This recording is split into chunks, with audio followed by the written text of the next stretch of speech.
Yost. So, Dave, have you had anybody come to you in your state to say we're looking into this? A police report was filed? Not a whisper. And we work closely with we have a decentralized law enforcement system in Ohio, but we have regular contact with prosecutors and local police and sheriffs. Not a whisper anywhere. Something maybe even more telling, Jesse, is my office runs the state crime lab. Any case like this, you're going to have a rape kit, you're going to have biological evidence, and you would be looking for DNA analysis, which we do most of the DNA analysis in Ohio. There is no case request for analysis that looks anything like this. That was Ohio Attorney General Dave Yost being loud and wrong. Some would say predictably so. I'll get back to him in a second. First, a Columbus man, Gershon Fuentes, 27, has been charged with impregnating a 10-year-old girl here in Ohio, whose travel to Indiana to seek an abortion led to international attention. Gershon Fuentes' last known address was here in Columbus, and he was arrested Tuesday after police say he confessed to raping the child on at least 2 occasions. He's since been charged with rape, a felony of the first degree in Ohio.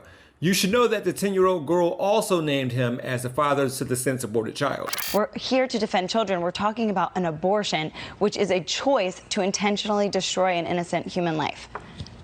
That's exactly right. And you do wish people would push back harder. And by the way, if they can't have an honest conversation about it, then maybe they don't have pure motives. I guess I would conclude. You gotta love the right wing of this country, don't you? A few days ago, Tucker Carlson went on his program on Fox News. He accused Joe Biden and the White House of basically making up a story about a 10-year-old in Ohio who was raped, got pregnant, couldn't seek care under the heartbeat law in Ohio, called around in Indiana to make sure that they could get care in that state. Tucker Carlson first went on his program and said the story was a complete lie and was being made up, and that it was, it was just the White House politicizing this abortion stuff and blah, blah, blah. And even and still, that would mean a rape took place. So why aren't they bigging up that part? And on and on and on it goes. And why did the Biden administration, speaking of lying, just repeat a story about a 10-year-old child who got pregnant and then got an abortion or was not allowed to get an abortion when it turns out the story was not true? And by the way, when a 10-year-old gets pregnant, the first question is not, how do we get rid of the kid? The first question is, where's the rapist? Where's the rapist?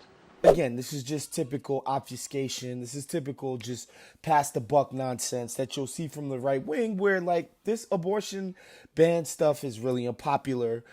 It was done wholly undemocratically. It's bullshit.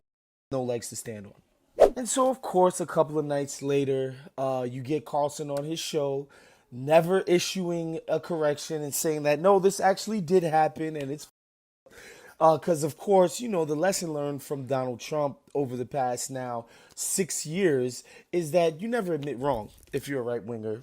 In fact, you do the opposite. You double down and pretend that your point was actually double right. But on Friday, he used the story of a 10-year-old rape victim to push for more abortion. According to Joe Biden, the laws in Ohio forced a 10-year-old rape victim to flee to Indiana to get that abortion. Now, the White House never vetted the facts of that story. It's the President of the United States saying things that no one checked, but the facts didn't make any sense. So, of course, he doesn't issue a correction and he goes another way. He says, I wonder why they're so focused on the abortion that you're able to get in Ohio. He shows a clip of some AG saying that, no, it would have been completely fine to get care from this 10-year-old rape victim, which is just crazy that you have to come out and say publicly that a victim of rape can get care in your state from your law. That's whatever. That's neither here nor there. It's just a great tactic or despicable tactic from Tucker, where he's like, "Oh, I know why they don't want to talk. Why they kept dwelling on this abortion thing that doesn't exist. I know why."